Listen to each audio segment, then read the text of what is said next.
We weren't supposed to stop there. It was only a 3-hour drive to Clearwater, and if we had left on time, we would have been there before dark, laughing about something dumb and eating takeout by the water. But life has a way of rearranging small plans until they collapse on top of you. We left late, traffic was awful, and by the time the sun began to dip below the tree line, Ryan's knuckles were white on the steering wheel. The sky turned from copper to deep blue. The highway narrowed until it felt like we were driving through a tunnel of trees. The GPS had lost signal miles ago, and the only light ahead came from the occasional gas station sign flickering in the distance. I remember counting the yellow divider lines, trying not to fall asleep when Ryan sighed and said, "Let's just find somewhere to crash for the night." "There's nothing out here," I said, scrolling uselessly through my phone. "No signal. We'll find something." His tone made it sound like he was convincing himself more than me, and then we saw it. A small neon sign barely holding on against the dark, buzzing weakly through the fog. Mariner's Rest Motel. The kind of place that looks abandoned until you realize someone still keeps the lights on out of habit. The gravel lot crunched beneath the tires.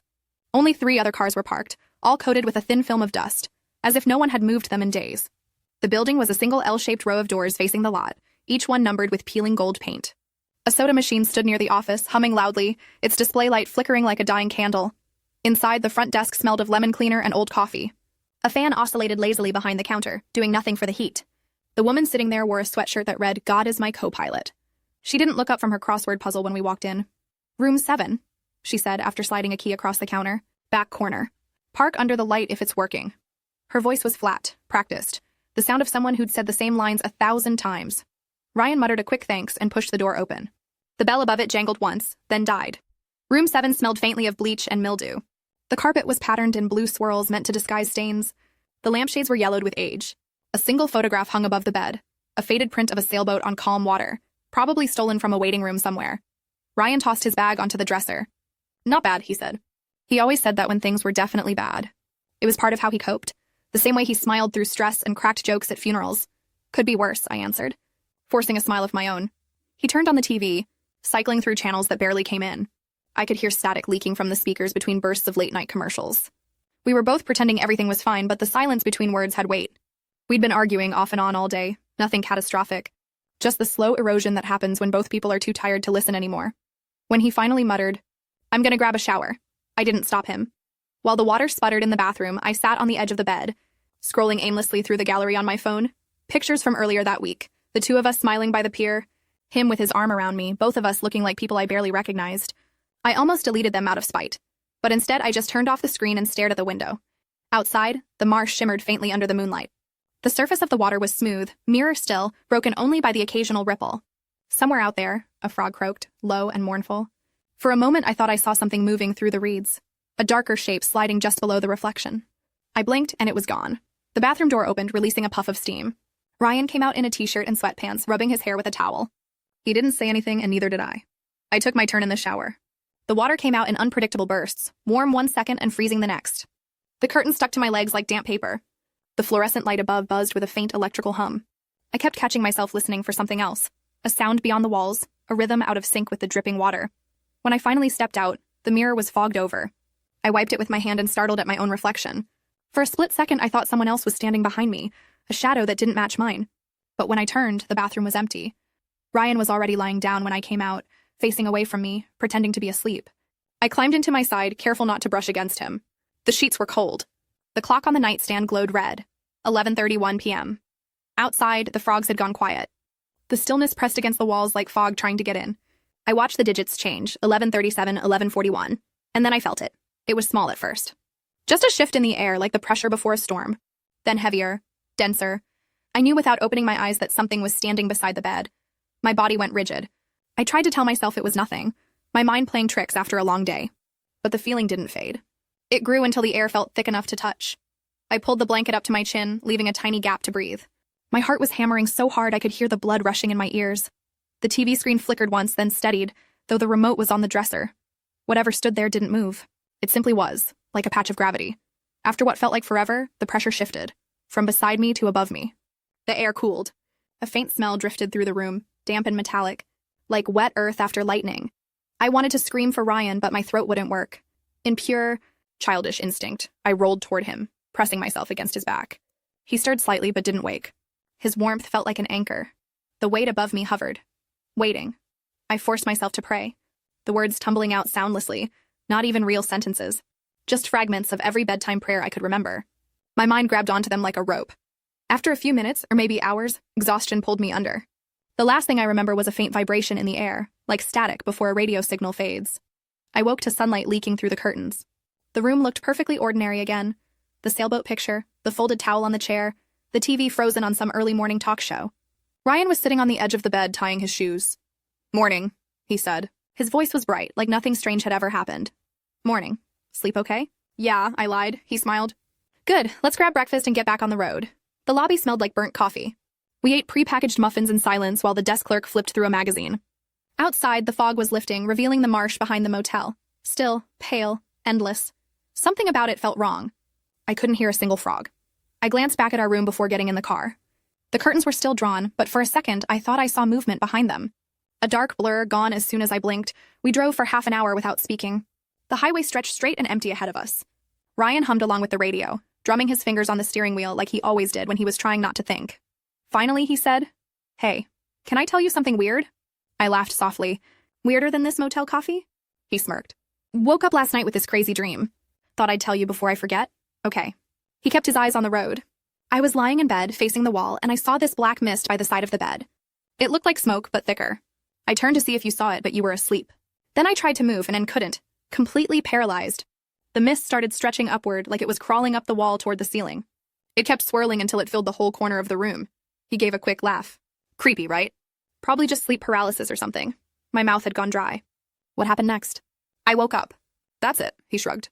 "Guess my brain was trying to punish me for falling asleep mad at you." I tried to laugh too, but it came out brittle. "Why?" he asked, glancing at me. I stared out the window at the endless blur of trees. No reason, but I could still feel the cold air from the night before, pressing down on me like an invisible hand. And I knew then, with a certainty that made my skin crawl, that whatever had been in that room hadn't been a dream. It had noticed both of us. When we finally pulled into the city, the traffic swallowed the silence between us. We went back to being a couple again, small talk, playlists, promises of better trips in the future. But under all that, the memory of the Mariners' Rest Motel stayed like a bruise beneath the skin. That night, after unpacking, I went to bed early. The city lights bled through the blinds in pale stripes. For the first time in hours, I felt like I could breathe. Just as I started to drift off, a faint glow brushed against my closed eyelids. I opened them and froze. Across the street, in a reflection I shouldn't have been able to see from this angle, a small red sign flickered on and off in the glass of the opposite building. Vacancy. I blinked once. It disappeared. The first night back home was quiet, but the quiet felt wrong. It wasn't the soft silence of comfort. It was the kind that listens back. Our apartment sat on the third floor of an aging brick building near downtown Clearwater. You could hear the buses outside during the day and the low hum of air conditioners at night. It was small but familiar. Our couch, our dishes, the faint citrus smell from the candle I'd left burning before we left. I should have felt safe there. But when I turned the key in the lock, the air inside seemed still, heavier than it should have been, as if the place had been holding its breath waiting for us to return. Ryan set the bags down and flipped on the TV immediately. "Normal noise," he said with a grin. He did that sometimes, pretend humor when he was uneasy. "I'll get the lights," I said, moving through the rooms. Everything was exactly as we'd left it. The stack of mail on the counter, the half-dead plant near the window, the photo of us at the fair 2 summers ago. Still, the apartment didn't feel lived in. I caught my reflection in the hallway mirror. For a heartbeat, I thought something darker moved behind me, like smoke drifting through the corner of the glass. But it was gone when I turned. "You okay?" Ryan called from the living room. "Yeah, just tired." He came up behind me, kissed my shoulder. "You sure?" I nodded, forcing a smile. "I think the trip just got in my head." We unpacked in silence. When I pulled my sweater from the suitcase, a faint smell rose from it.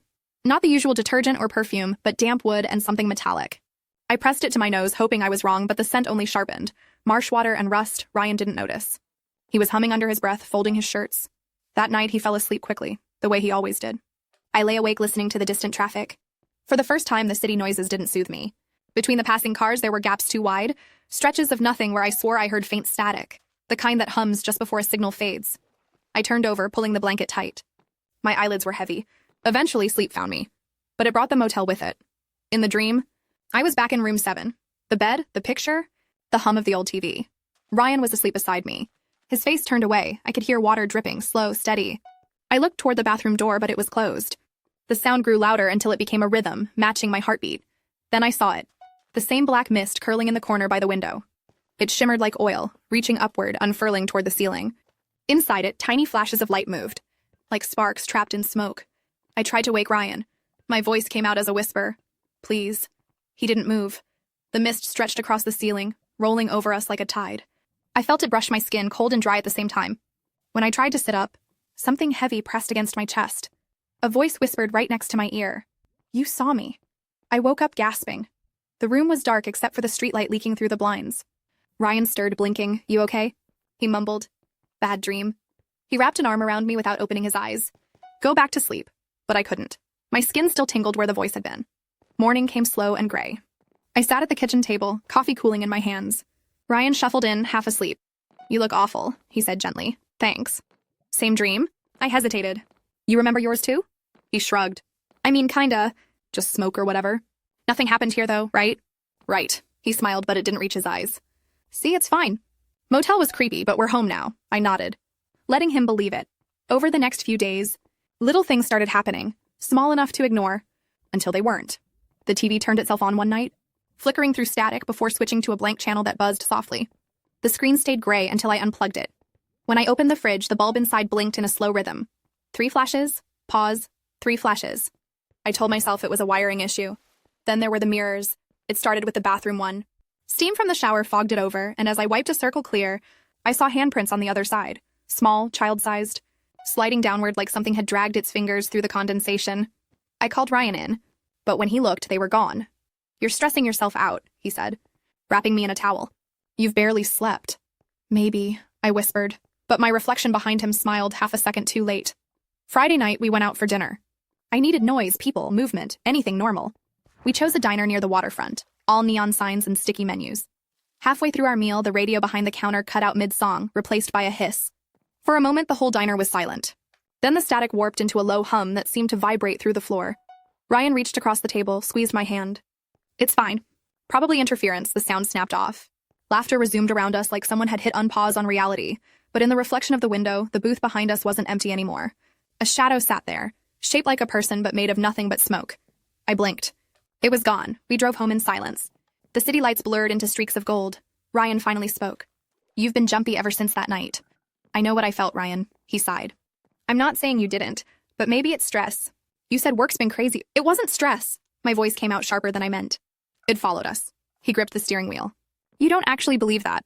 "I didn't either," I said quietly. "Until now." We didn't talk the rest of the drive. That night, rain started around midnight. The sound on the windows was gentle at first, then steady, like fingertips drumming. Ryan fell asleep quickly, but I stayed awake, staring at the ceiling. At 2 a.m., the light in the hallway flickered on by itself. I got up, heart pounding, and peered through the cracked door.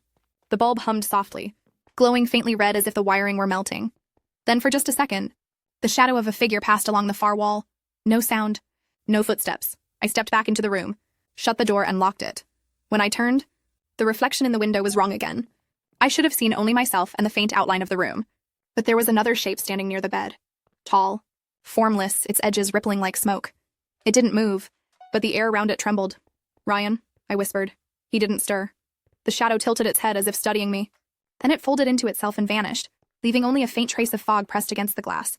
The next morning, Ryan found me sitting at the kitchen table with every light in the apartment on. "You look terrible," he said softly.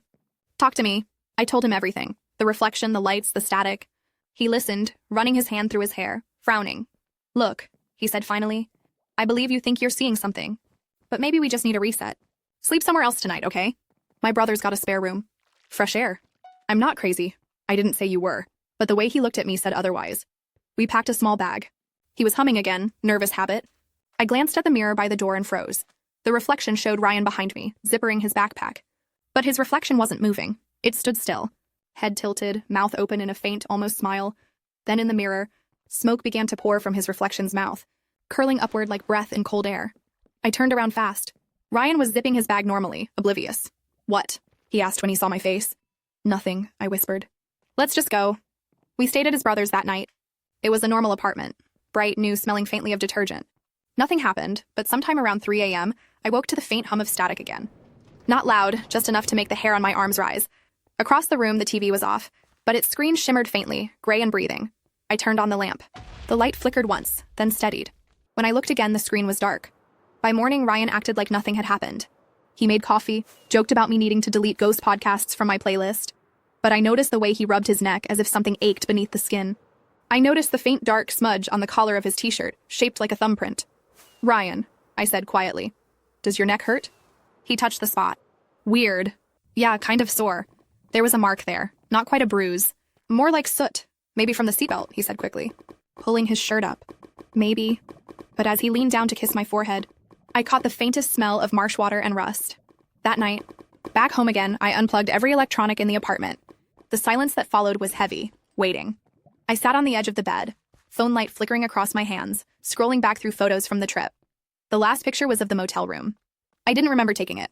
The frame showed the bed, the window, the crooked picture on the wall, and in the reflection of the TV screen, faint but undeniable, was a tall, dark shape standing beside the bed. It wasn't smoke this time. It had form, long fingers, head bowed. I dropped the phone. Behind me, the air rippled, and the faintest whisper brushed my ear. You saw me. I used to love mirrors. The one in our hallway, framed in carved wood, came from my grandmother's house. It made the space feel open, alive. I never thought twice about glancing into it, until the day I stopped recognizing what looked back. That morning, sunlight poured through the windows like nothing had ever happened. Ryan was still half asleep, scrolling through his phone. His neck looked fine. The bruise, if that's what it was, had faded overnight. I'm working from home today, he said, rubbing his eyes. I nodded. I didn't tell him I'd barely slept. Every time I closed my eyes, I saw the faint reflection in that motel TV screen, the shape behind us, half-formed, half real. I made coffee, but the smell turned metallic halfway through brewing. Like pennies in wet iron. I poured it down the sink. Ryan didn't notice. He was humming again, tapping on his laptop keys. Normal life, perfectly reconstructed. I wanted to believe him, that all of it could be reasoned away. But the static hum was back, faint as breathing. By noon, I was alone in the apartment. Ryan had gone to the store, promising to bring lunch. The air was heavy again, humid though the weather app said 72 and dry. I started cleaning, anything to keep busy. Dishes, windows, counters. When I got to the hallway, I stopped. The mirror there caught the light strangely. Normally, it reflected the living room behind me, but now the angle seemed off. I could see part of the kitchen I shouldn't have been able to from that position. I tilted my head. The reflection shifted with me, slightly delayed, like a bad video feed. For a second, the figure of a woman appeared behind me. Not clear, not detailed, just a suggestion. Long hair. Still as a photograph. When I turned around, no one was there. I stepped closer to the glass. My reflection looked back, but there was a faint shimmer behind it, like ripples on water. I reached out. My fingertips brushed the cool surface and a pulse of static tingled through my hand. The air smelled of rain and metal again. The reflection blinked. Before I did, I stumbled back, heart pounding. The sound of keys jingling snapped me out of it. Ryan walked in, a grocery bag in each hand. Hey, you okay? I stared at the mirror, which now looked perfectly normal. Yeah, I said too quickly. Just dizzy, he frowned. You sure you're not getting sick? Positive. He unpacked the groceries while I sat down, trying to slow my breathing. He made us sandwiches, talking about something his brother had said. But I only half listened. When I glanced up, the butter knife on the counter was vibrating slightly. Tiny tremors. Like it was sitting on a speaker I couldn't hear. That night, I dreamt I was inside the mirror. The apartment looked the same, but everything was reversed. The furniture, the writing on the cereal box, even the way my heartbeat sounded. The air was thick, slower, like moving underwater. I walked toward the bedroom door, but when I opened it, it led into the motel room. The sailboat picture was still crooked on the wall. Ryan was in bed, asleep, his back to me. The shadow stood over him, tall and bending at impossible angles, its face hidden in the dark. It turned toward me. I couldn't see features, only two faint lights where eyes should have been. Then, softly, you saw me first? The lights flared, and the world folded in on itself. I woke with my heart hammering. The clock said 3:12 a.m. The room was dark, the only light coming from the faint blue of the street outside. Ryan stirred beside me, murmuring in his sleep. The mirror on the opposite wall reflected the bed. My reflection was sitting up, exactly as I was, but the version of Ryan in the reflection was awake. He was staring directly at me, eyes wide open. My breath caught. The reflection, Ryan smiled. I turned toward the real Ryan. He was still asleep. When I looked back, both of them were. In the morning, Ryan said nothing about the night. He seemed tired, distracted. I asked if he'd slept well. He shrugged. Had weird dreams again. You were standing by the mirror. My stomach twisted. Doing what? Just staring. He laughed it off. Maybe we're both going crazy. I smiled weakly, pretending to agree. The days blurred together. I avoided mirrors. I left every light on. But the reflections found me anyway. In the black screen of the TV, in the window glass at night, even in the surface of my coffee. Sometimes I'd catch a flicker of movement. A ripple, a hand pulling back just as I looked. Once, I thought I heard my name whispered through the hum of the refrigerator. Ryan tried to keep things normal. He cooked, joked, made plans for the weekend. But he jumped every time the lights flickered. The music from his laptop warped into static twice before shutting itself off completely. He started sleeping with the TV on, just for background sound. But static isn't silence. Static listens. One afternoon, I decided to drive. Anywhere. I just needed space that didn't echo. The sunlight on the windshield made the world look too bright, too real. I drove aimlessly for miles until I found myself on the same old highway. Highway 41. I hadn't planned to go there, but the road curved like memory, inevitable. The sign appeared before I could think about turning back. Mariner's Rest Motel, 1 mile. My hands tightened on the steering wheel. I should have kept driving. But some part of me needed to know if the place still existed outside the dream. The parking lot looked the same. Weeds pushing through gravel, broken light flickering in daylight. The sign buzzed faintly. Vacancy. The office door was locked, a faded closed sign taped crookedly inside the glass. The desk behind it was empty. I walked along the row of doors. Room 3, Room 5, Room 7. The brass number hung by a single screw. The door frame was blackened, as if scorched. The window blinds were drawn, but one slat was broken. Through the gap, I could see only darkness. Not a shadowed room, but pure black, like the glass of a dead screen. My reflection looked back at me from that blackness, clear as day. Then another shape appeared behind it, something tall, bent, watching. I staggered back, breath caught in my throat. The air felt cold and damp, though the sun was burning overhead. The reflection tilted its head, the same way the shadow had in the dream. Then it raised one hand and pressed it to the glass. My own hand lifted before I could stop it. The surface pulsed like skin stretching over bone. Miss? A voice behind me, sharp, real. I turned. A man stood by the office holding a box of tools. You can't be here, he said. Place burned last year. What? Electrical fire. Whole west wing went up. No one's been inside since. I looked back. The window was gone. The door to room 7 hung open onto a charred, empty space. No glass, no reflection, but the air smelled of smoke and rusted water. I drove home in silence. Ryan was waiting, pacing by the window. Where were you? You didn't answer your phone. I just needed to clear my head, he sighed, pulling me into a hug. His shirt smelled faintly of marsh water. Hey, he said softly. It's over, okay? It's done. I nodded into his chest, but behind him the mirror shimmered again. Our reflection looked the same. Almost. The woman in the glass had her eyes open. Mine were closed. That night, we unplugged every mirror we could. I know that sounds crazy, but after a while you start to believe reflections are just another kind of screen. A place where something can wait. Ryan taped black garbage bags over the hallway mirror. We moved the bedroom one to the closet. But at 3 a.m., I woke to a faint blue glow coming from the cracks in the tape. A sound followed. A low hum that rose and fell. Like breathing through glass, Ryan stirred. Do you hear that? Yes, he sat up, rubbing his face. Maybe it's the neighbors. The sound grew louder. We both turned toward the hallway. The tape on the mirror shifted, as if something behind it was brushing its fingers along the plastic. Then, slowly it began to peel away. Ryan stood, stepping closer. Probably just air pressure, he muttered. Don't, I whispered. He paused. You really think it's... The last strip of tape fell. The mirror underneath was glowing faintly, like light passing through deep water. Our reflections were gone. In their place, the room looked empty. Then, out of that emptiness, 2 faint points of light appeared. Eyes deep and distant. They blinked once. The light in the apartment went out. We didn't turn the lights back on for a long time. The apartment felt hollow in the dark, as if every surface was listening. When the power finally clicked back, the bulbs buzzed at half strength. Pale amber circles that left corners untouched. The mirror stood clean again, bare of tape, reflecting only the hallway and the faint outline of Ryan's shoulder. See? He whispered. Nothing there. But his reflection moved a fraction slower than he did. For the rest of that night, we sat on the couch with every lamp on, watching the glow seep across the floorboards. The TV stayed unplugged, the laptop closed. No more screens, only light and silence. At some point, Ryan drifted off beside me.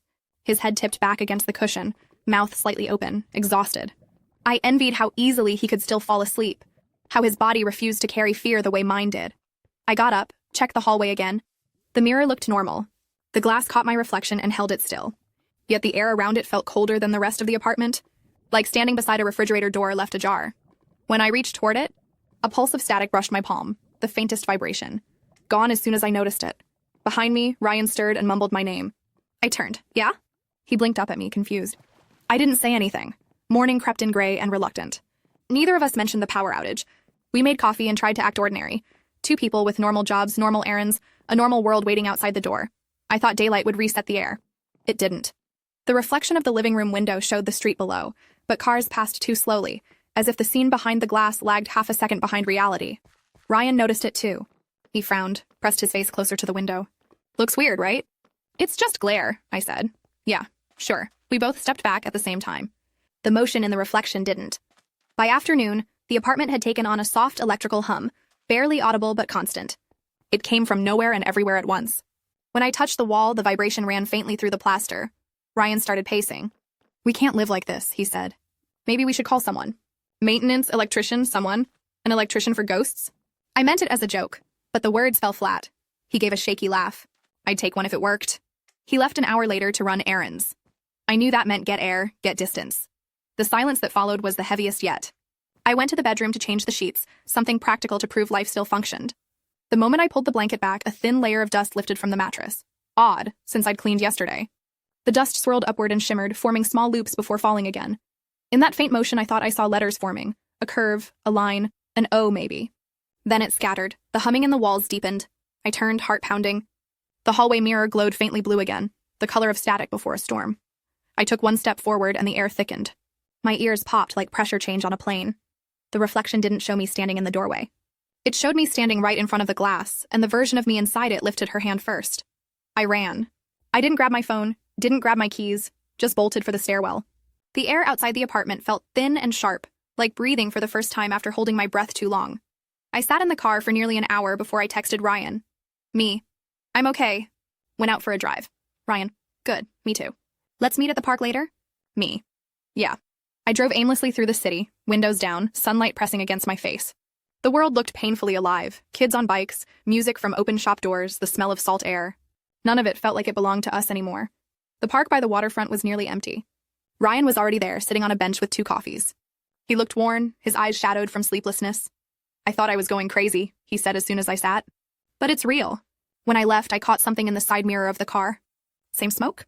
It was in the reflection of the back seat, like it was riding with me. He rubbed his temples. I pulled over 3 times just to check.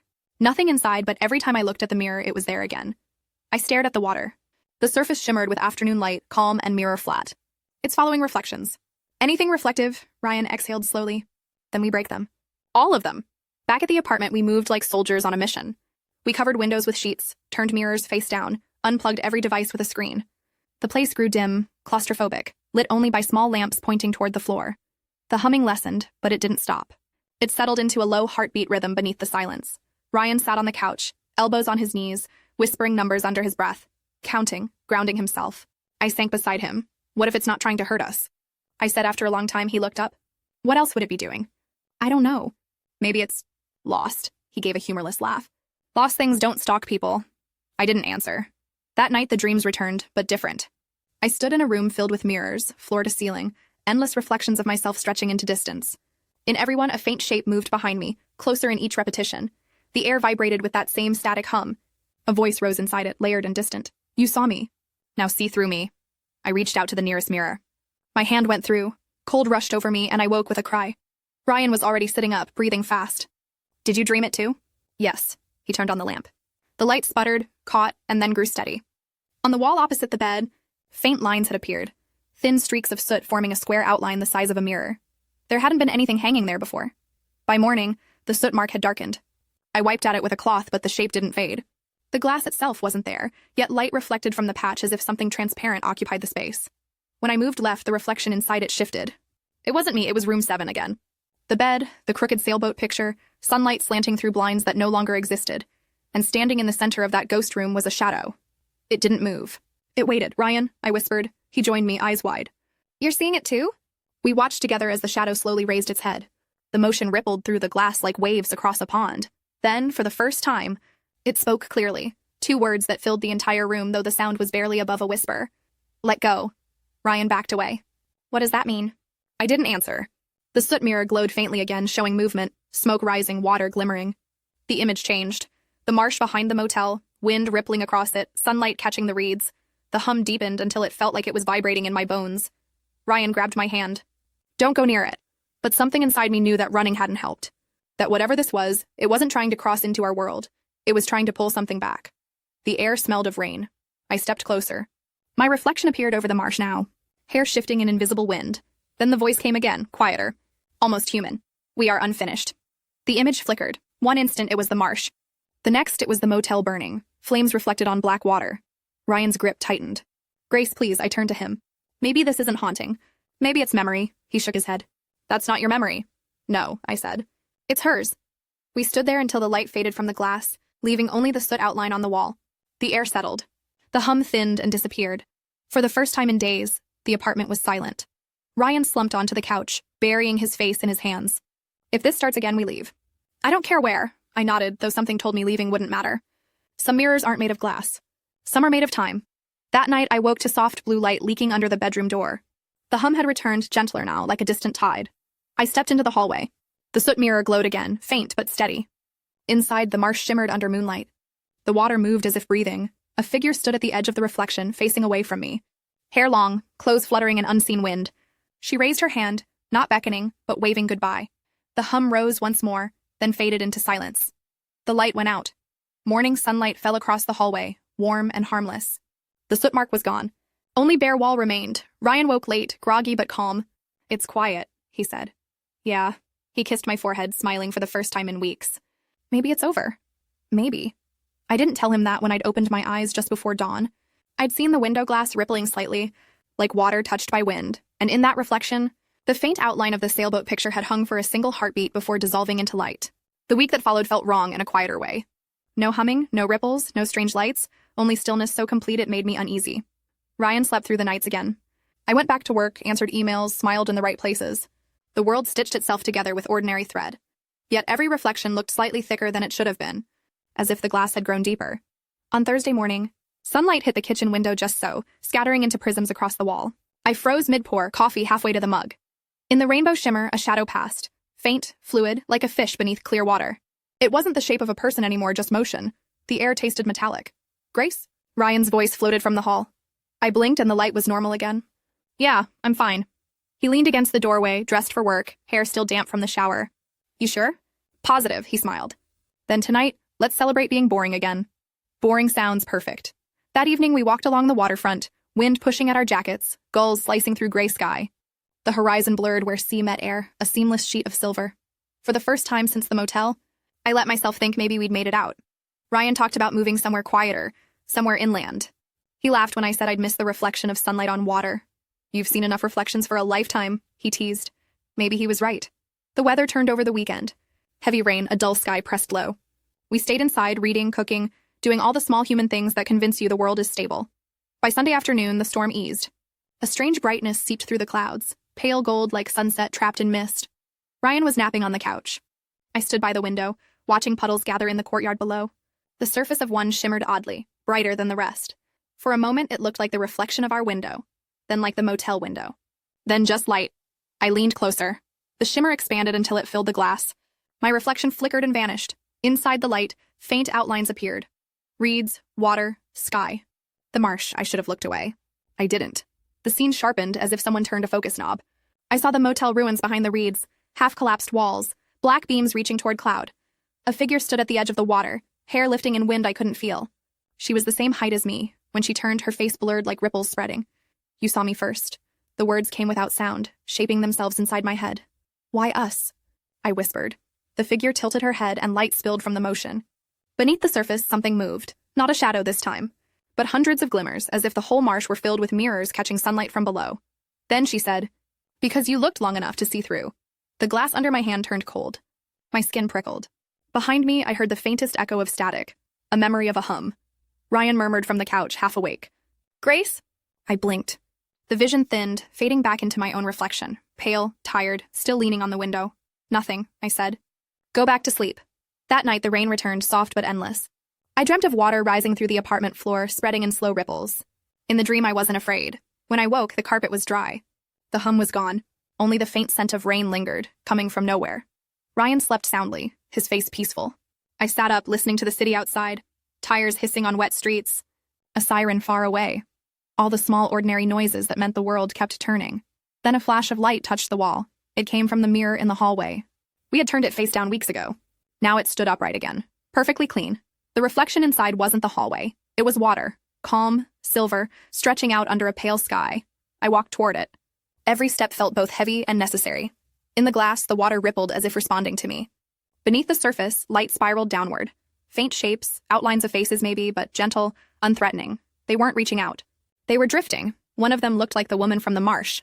Another looked almost like me. My hand hovered above the surface. It was cold but soft, pliant as mist. Unfinished. The word surfaced again. Quieter this time, almost a sigh. "I can't follow you," I whispered.